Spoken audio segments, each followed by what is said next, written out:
Hi!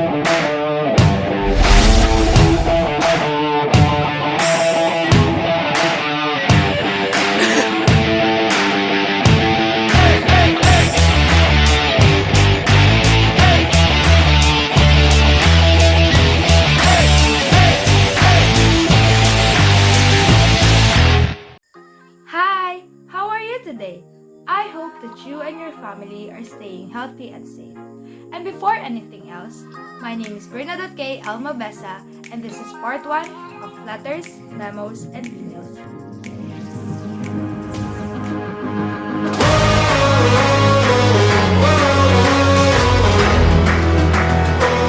So in this video, I am going to talk about the advantages of written correspondence, business letter and its parts, and some keys to an effective business writing. So without any further ado, let's move on to the video.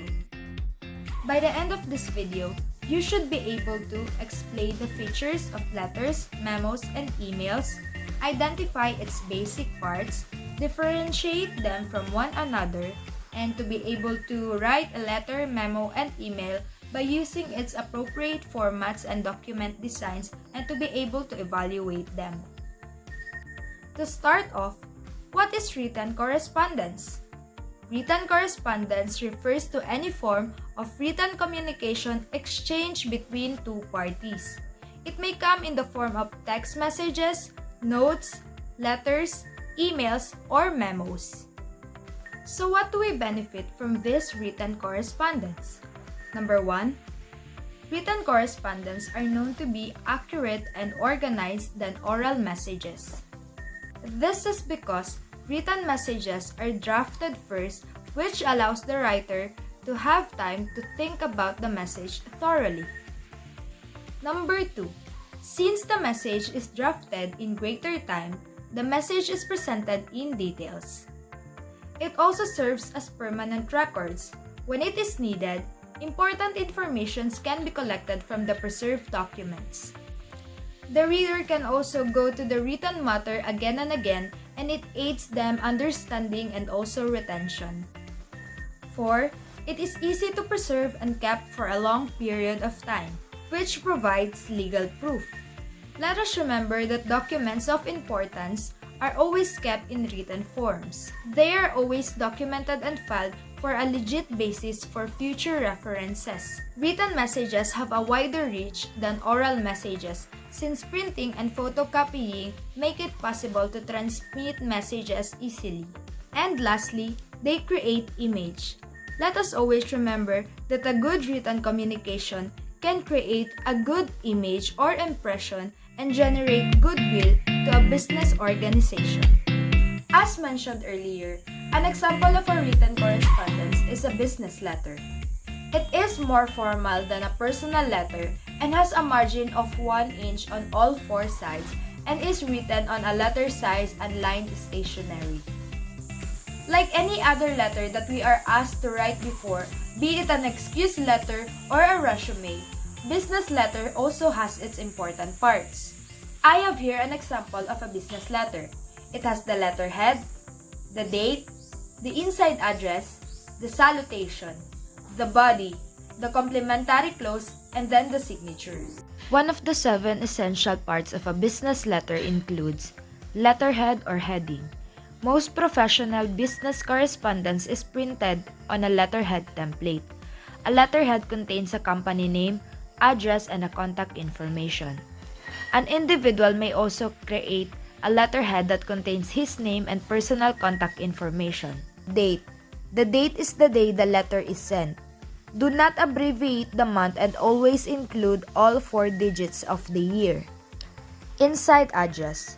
This is the address of the recipient. If applicable, the first line in the address block should include the recipient's name and the title. The second line should state the recipient's company or business. The third and fourth line are designated for the actual address. Salutation. Salutation helps to establish the tone of the correspondence. The salutation appears 2 spaces beneath the inside address and usually begins with the conventional greeting, "Dear," followed by the title and the name of the addressee. No punctuation follows the salutation in open punctuation style. Next is the body. The body is the longest part of the letter and is usually divided into 3 subcategories: the introduction, main content, and the summary. The introductory paragraph states the purpose of the letter. The main content conveys all the necessary detailed information and has no set length requirements. The last paragraph summarizes the information provided. 6 is the complementary clause. It is a word or short phrase that basically means goodbye. Sincerely is the most closing remark. And lastly, signature. In letters that are sent via email, the signature is simply the sender's name. When a letter is mailed, faxed, or hand-delivered, there should be a large enough space below the closing and above the type name and the title for the sender to provide her written signature. There are also minor parts of the business letter. The attention line. This part directs the letter to a specific person or position who will read and pay attention to the letter. Next is the subject line. This part identifies main topic or the purpose why the letter was written. Next is the identification initials. This part contains the initials of whoever typed the business letter. For example, the initials BKLM identifies that Bernadette Kaye Mabeza typed the letter. Next is enclosure or attachment notation. This part contains any attached documents or any additional material in the mail or envelope. And lastly, copy notation. This part identifies other persons or parties receiving the letter, whether as carbon copy or CC, where all recipients know who else received the letter, or blind carbon copy or BCC, where each recipient is unaware who else received the letter. And now that you're ready to write a business letter, let me share to you some important keys to an effective business writing. In beginning the letter, know the format. One must use a common font, indentation, paragraphs, margins, and use a black ink. Next, choose the right kind of paper. You must print it on a letter-sized paper, and A4 is the standard size. Lastly, choose a salutation. It is one way of showing respect to the recipient. And if you don't know who will receive the message or the letter that you are making, you can use to whom it may concern. In composing the body, you must strike the right tone. You must be formal, clear, and polite. Do not use some fancy or big words or some lengthy words. In business letters, you must be persuasive. Write precisely and clearly. Your content must be brief, precise, clear, and easily understandable. Remember that you are not in a feature writing contest to add a flowery words. You must be direct to the point. Lastly, before sending your letter, you must finalize it. Edit and review. Once finished, you must look for some errors such as the grammatical error, the spellings, and punctuations. And down to the very last part, do not staple your letter. Just use a paper clip on the top left corner of the paper. And it just doesn't look nice if you staple your paper. And that is it for this video. Here's the summary of my report. And during this time, please do stay home and always wash your hands for at least 20 seconds. My groupmates will see you on the next part. Bye!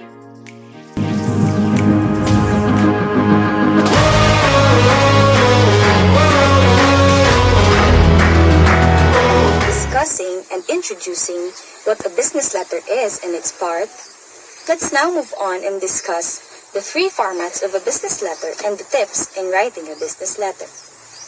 First off, I will tackle about the formats of writing a business letter. The first format is the full block format, which have a formal appearance that presents neatness and simplicity. This format is versatile, for it can be used in both formal and informal business situations and in any business objective and purpose. Since it is wrote uniformly, in which all parts are left aligned, this format is easier to type or write. It looks very much like the semi-block format, except the paragraphs are not indented. All of the parts in this format are aligned to the left margin, hence the name block. The concise, neat, and simple appearance of a letter in this format shows uniformity and formality, making it very easy to read and gives it a crisp, modern look. If you have any enclosures apart from the letter inside the envelope, just write enclosures few spaces below the signature block and follow up with the names of any items inside the envelope. In this example, we can see that all parts of the letter are indented or are aligned at the left margin. There is also no indentions observed in the example given. The next format is the modified block format. This format is less formal than full block style letters. Also a widely used format, this can be used in writing a letter corresponding to someone you already have a good working relationship with. Like the full block format, it is written without indents. However, the letterhead, the complementary, close, and signature block are now right aligned. As pointed by the arrow in the example shown, the letterhead, complementary close, and signature block are on the right margin. The date, attention line, salutation, and body are all left indented, and there are no indents in the paragraph of the body. The last format is the semi-block format, which is once called as the indented style. Unlike the full block and modified format, the beginnings of each paragraph in this format are indented. Since it is less formal than full block format and more formal than the modified format, it can be utilized in non-official business correspondence. The sender's address, the closing, the signature, and the signature block are all left justified. The only elements that are not justified or left justified are the first lines of each of the paragraphs.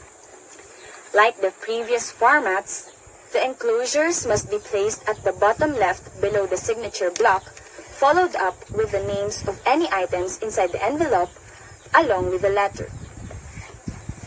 This example shows a different style of a semi-block format.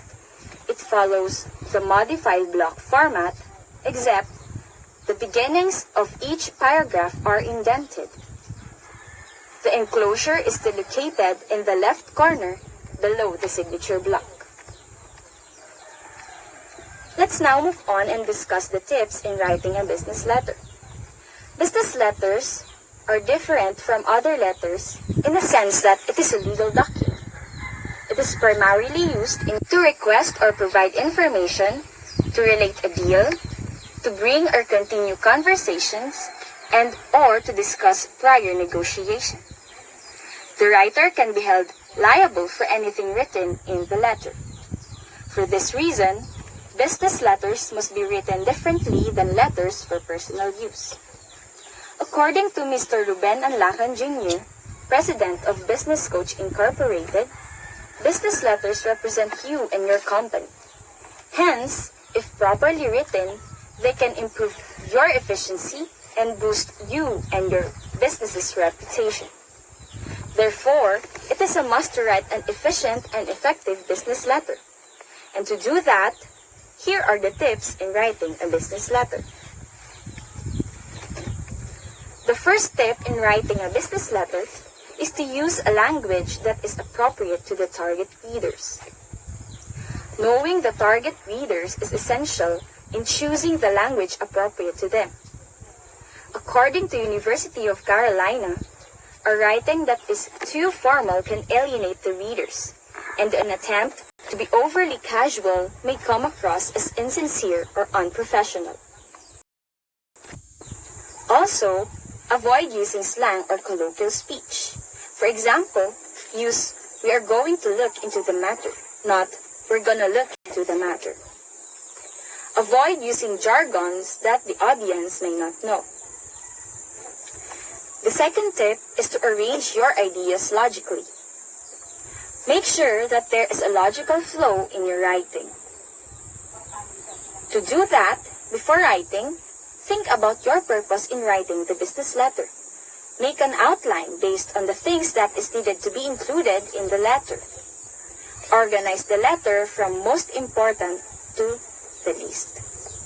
In a long, information-packed letter, consider organizing information into sections using subheads. Moreover, state all the information necessary for the recipient to perform an action in your favor. The third tip is to use a direct but tactful tone. A business letter should be concise and clear.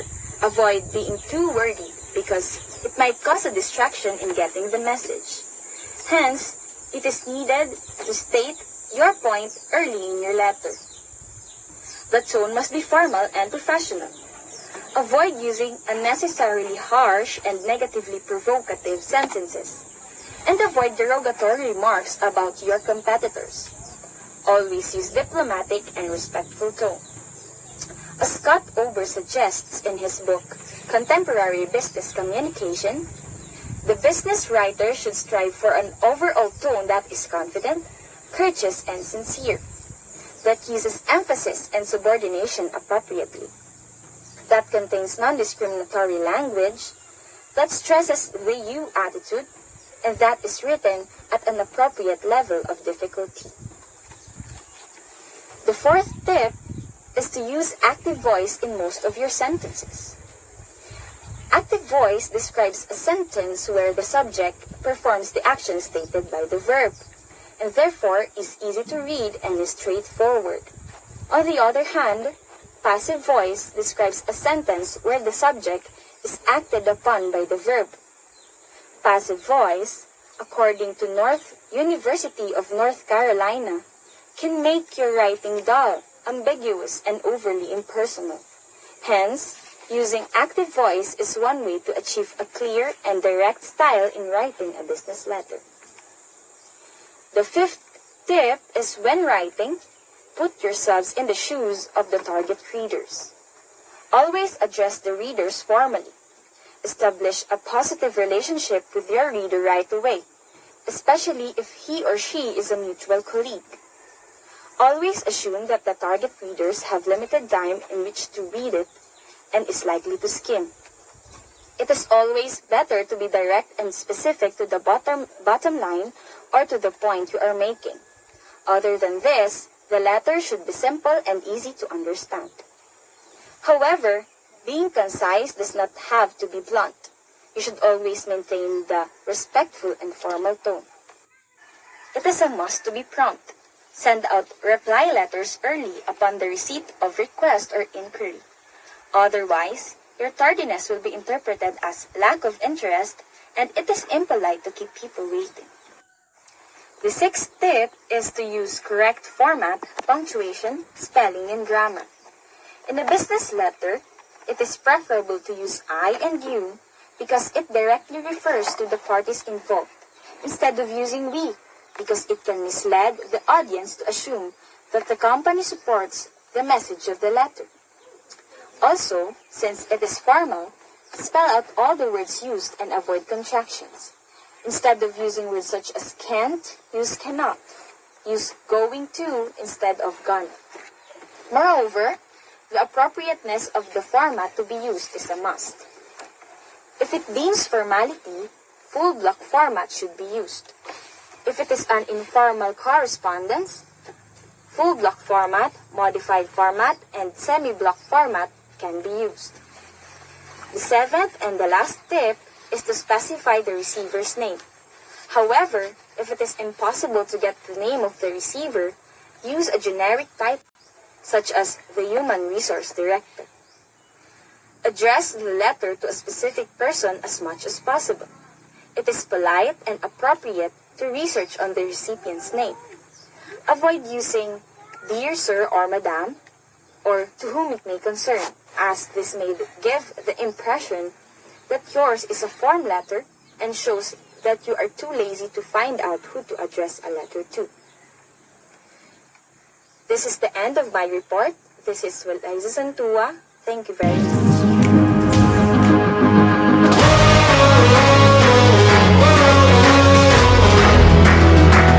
Good day everyone, I'm Ian Harold Milan. Today I'm going to discuss about memorandum, its advantage, disadvantage, and the 5 types of memorandum.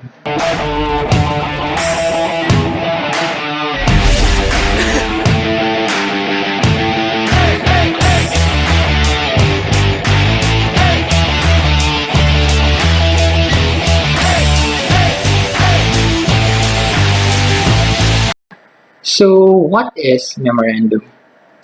A memorandum, or memo for short, is a business correspondence which aims to inform and persuade target readers who are within the organization.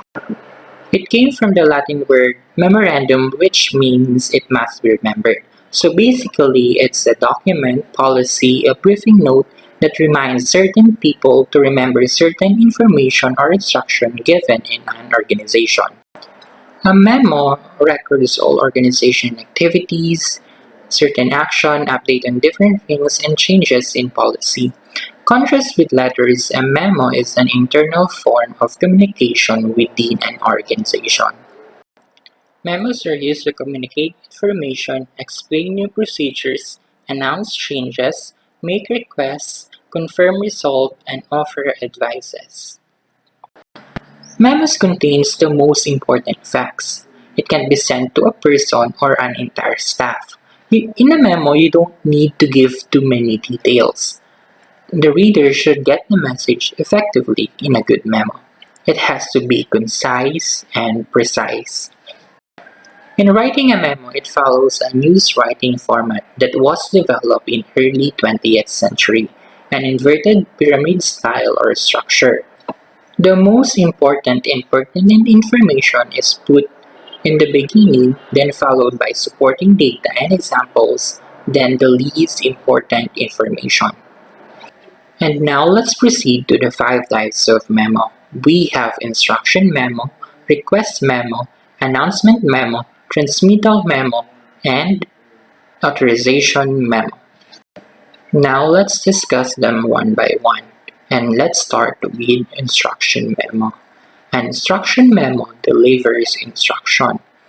It provides information that the readers need to perform accurately. Objective of this is to convey one or more directives and relate to a certain topic or problem. It will both call for and expect action to be taken. Also, instruction memo provides information to understand what our instructions are, who issued them, when and why action needs to be taken. An instruction memo is like, here's a problem and these are the solution or instruction that you need to do in order to solve that problem. A notice directing the employer to undergo physical checkup is an example. Here is an example of instruction memo. And in this instruction memo, it gives receiver all the information they need for carrying out the instruction confidently. Now let's proceed to the second type of memo, which is the request memo. Request memo asks readers to take certain information or take certain action. An objective of request memo is to gain favorable response to a request. Always remember that in writing a request memo, you must write it in a convincing way. Let's take this example. As you can see, the memo is direct and clear, but do you think it is convincing? This kind of memo may even fail to achieve its objective, which is to gain favorable response to a request. To achieve the objective, you should follow these guidelines. First, it should be clearly stated. Second, The reason for the request should be presented. And third, if any financial costs are involved, it must be included and explained. And now, here's a good example of request memo. And another example of request memo is when requesting funds for a seminar. Here is an example of request memo, and it asks the receiver for certain information or action.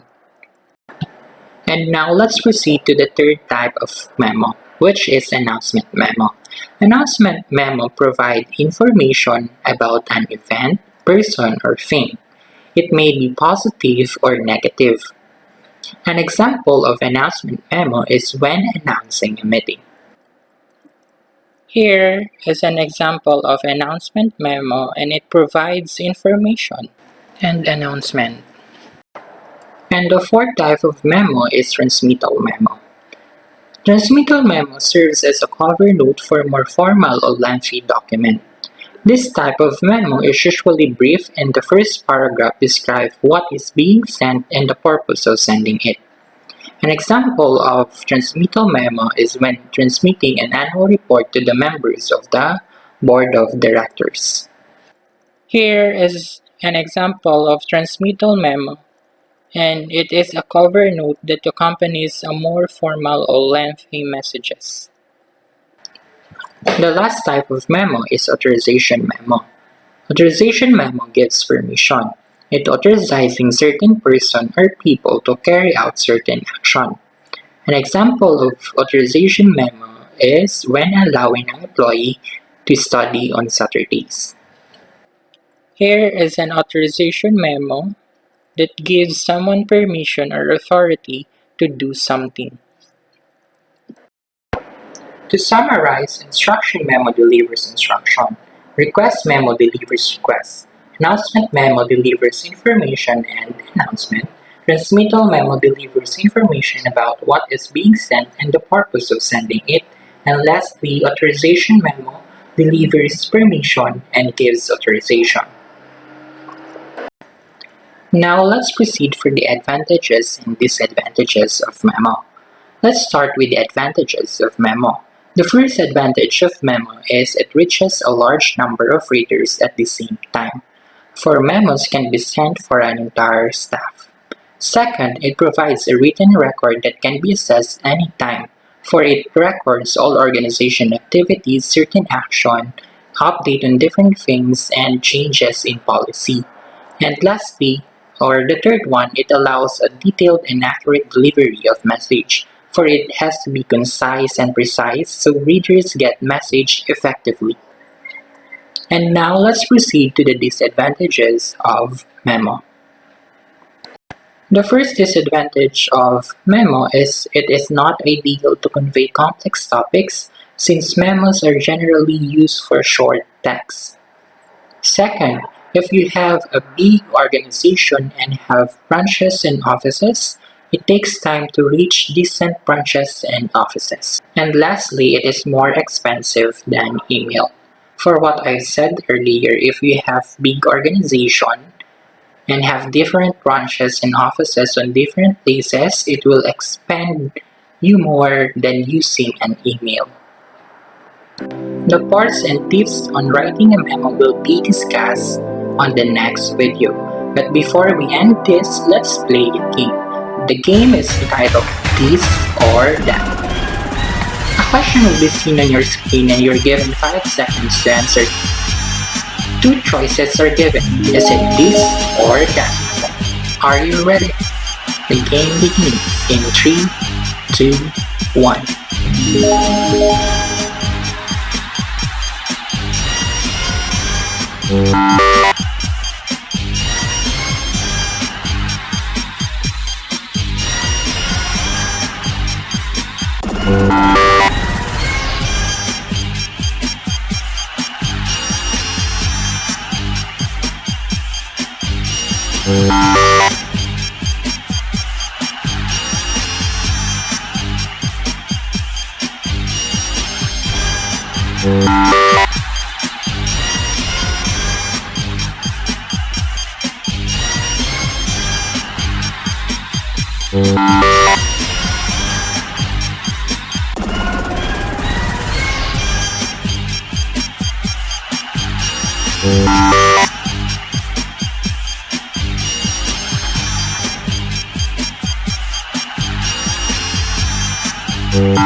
Again, this is Ian, hoping you all are safe.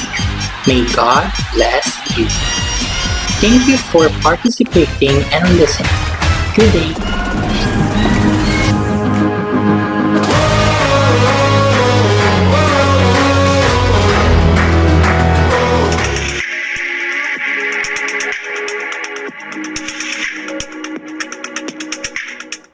Hi, good day everyone. From our past lessons in the class, we already had an in-depth discussion of communication process, and we also emphasized its importance.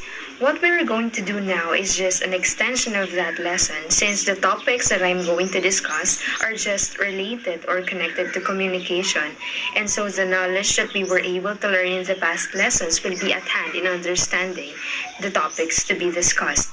But before anything else, I would like to introduce myself. I am Gail Embudo, and I am your reporter for today. So to provide you with the content of my presentation, I'll be discussing the different parts of memo, the strategies of writing memo, email, and its different purposes. So we have learned from another reporter, which is actually my group mate, Ian Harold Milano, that memo or memorandum, which literally means reminder, is a business correspondence which aims to instruct, to inform, to persuade the target readers in a company or organization. It's often a one-to-all perspective rather than a one-to-one interpersonal communication. To become a memo expert or to become a memo writer, let us first familiarize the different parts of memo and internalize or know the different strategies or tips of writing one. But before we proceed, let's first be guided by our objectives for today. Let us first start by familiarizing the different parts of memo. So at the uppermost part of the paper or the letter, we can see the letterhead. The letterhead will now specify the name, the address, the contact information of the writer of the memo. And as we can see in this example, the agency which produced the letter is the Huron Intermediate.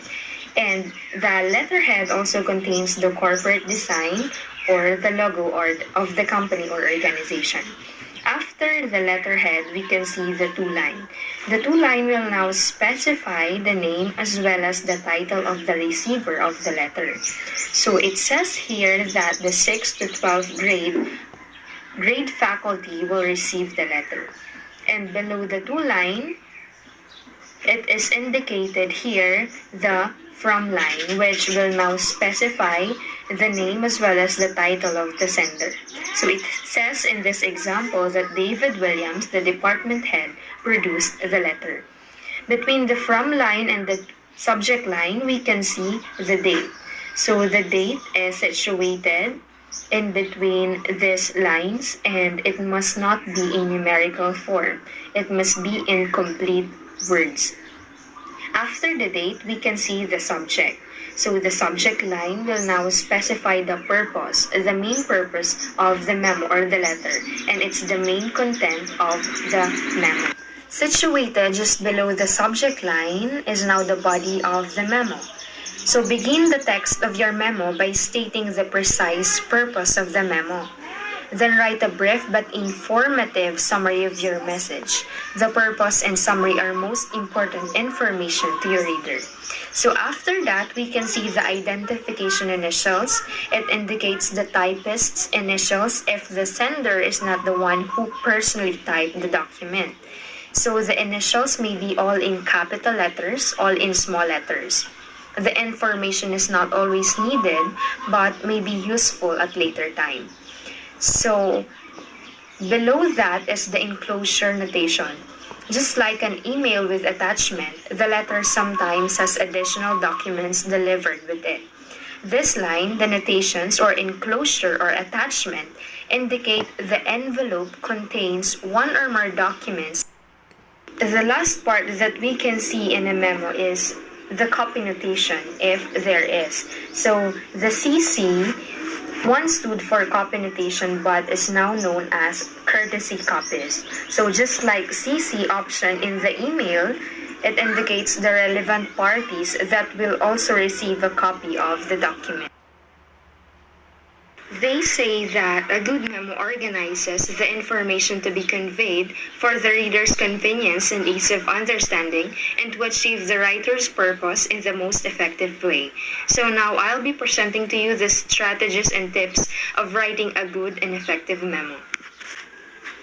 The first in the list is the use of bullets, numbers, or letters in listing information, just like what was presented in the previous example. So this will allow the sender or the writer to convey information straight to the point and to achieve their purpose in the most concise way. The second one is the use of positive tone of active verbs and concise wording.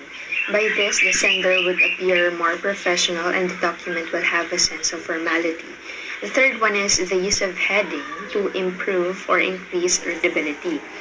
And the fourth one is to eliminate grammatical errors or typographical errors.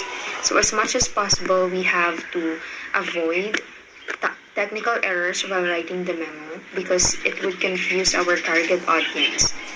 And to avoid this, we have to make sure that everything is perfectly written and we had reviewed the letter. The fifth in the list is the use of correct format and structure. Let's be honest here, no one writes their memo by hand anymore. In fact, they all do it at a computer, and that's not being lazy. That is being efficient and making use of technology we have at present.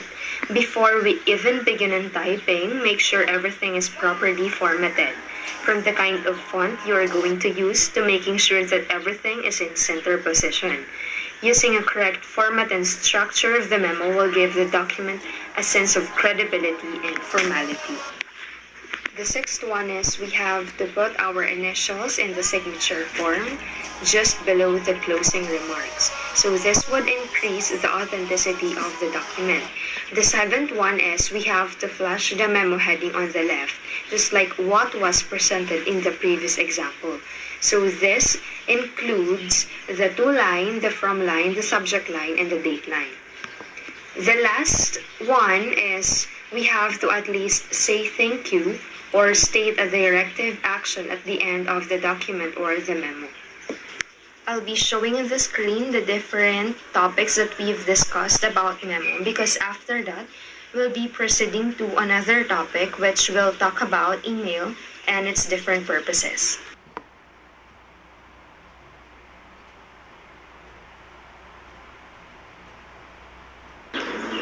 After familiarizing or knowing the different concepts about memo, we now proceed to the most common communication channel that traffics the internet world, and that is electronic mail or email. Email, by definition, is the exchange of computer-stored messages by telecommunication, and Ray Tomlinson is credited as the inventor of the email. In 1971, he developed the first system that was able to send mail between users on different hosts across the ARPANET just by using the @ sign to link the username with a destination server. So, by the mid-1970s, that form is recognized as email. So email, like what I've said a while ago, is one of the most frequently used communication channels that the internet world could offer. And I think it's probably because you can send or receive messages to and from anyone across the globe whenever you want as long as you have an email address. And this is important because your email address serves as your identity in the email world. Despite all the methods of communication, Email is still popular and has become as necessary as phone numbers or mailing address. Similar to calling somebody, email has become a standard mode of communication, with the expectation being that everybody should have an email address. In many ways, email has made our life easier. It allows us to contact people all over the world for free, communicate with more than one person at a time, document interactions, or leave messages at any time of the day without bothering people. It was only when people started using it in alternative ways that things started to get complicated. Instead of looking for a different model, email evolving to meet new demands and expectations such as working collaboratively, sending attachments, keeping a conversation together for multiple people, searching capabilities, automating actions with rules, integrating calendars and appointments. It was almost possible to live in your email. Some of these new demands were natural fit for this mode of communication, while others stretched the limitations and made it seem really clunky. To summarize it all, email is a shorthand term for electronic mail. It's an exchange of computer-stored messages by telecommunication. It's invented by Ray Tomlinson in 1971. Now, email is a very important or a very in-demand feature in the internet world because it has different purposes that makes the life of many people easier in this modern era. So, this ends my report. Thanks for watching. Good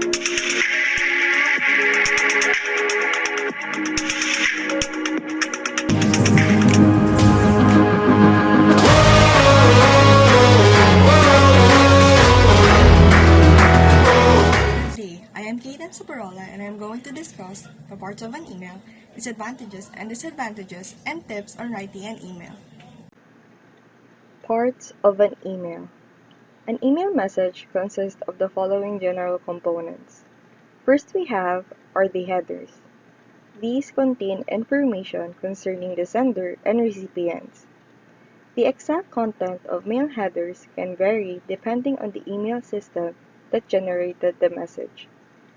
Generally, headers contain the following information. Subject. This is basically a description of the topic of the message. This displays in most email systems that list email messages individually. A subject line could be written like 2010 company mission statement, or if your spam filtering application is too lenient, lose sweet fast, ask me how. So, to familiarize myself with the parts of an email, I went to my Gmail account and checked my inbox for emails. I picked this email as an example. The statement highlighted is the subject of the email, which is Statement on the Cease and Desist Order issued by the NTC to ABS-CBN. With this, I was given a brief description on what the email is about. Next we have a sender. This is the sender's internet email address, or from in other formats. It is usually presumed to be the same as the reply to address unless a different one is provided. Using the same email, the statement highlighted is the sender along with the email address, which this time is not meant to be replied to. This kind of email is usually just for information and that there is no need for a reply. Next is date and time received. Obviously, it is when the email was received, or on in other formats. What's highlighted this time is the date and time I received the email, which was on Tuesday, the 5th of May at 10:27 in the evening, which was 23 hours ago the time I opened the email. Next we have reply to. This is the email address that will become the recipient of your reply, which is usually just the same with the sender. And now the recipient. This is the first and or last name of the email recipient as configured with the sender. For example, on my Gmail account, my name there is Kaye Saberola, and that is what will appear as the recipient. And of course, the recipient email address. As the name implies, it is the email address of the recipient or where the message was actually sent. Next we have are the attachments. These are files that came along with the email, such as business documents, surveys, and the likes. Lastly, we have is the body. The body of the message contains text that is the actual content. The message body may also include signatures or automatically generated text that is inserted by the sender's email system. As an example, employees who are eligible for the new healthcare program should contact their supervisors by next Friday if they want to switch. On the email that I have received, the body of the message was a long statement on the cease and desist order issued by the NTC to ABS-CBN.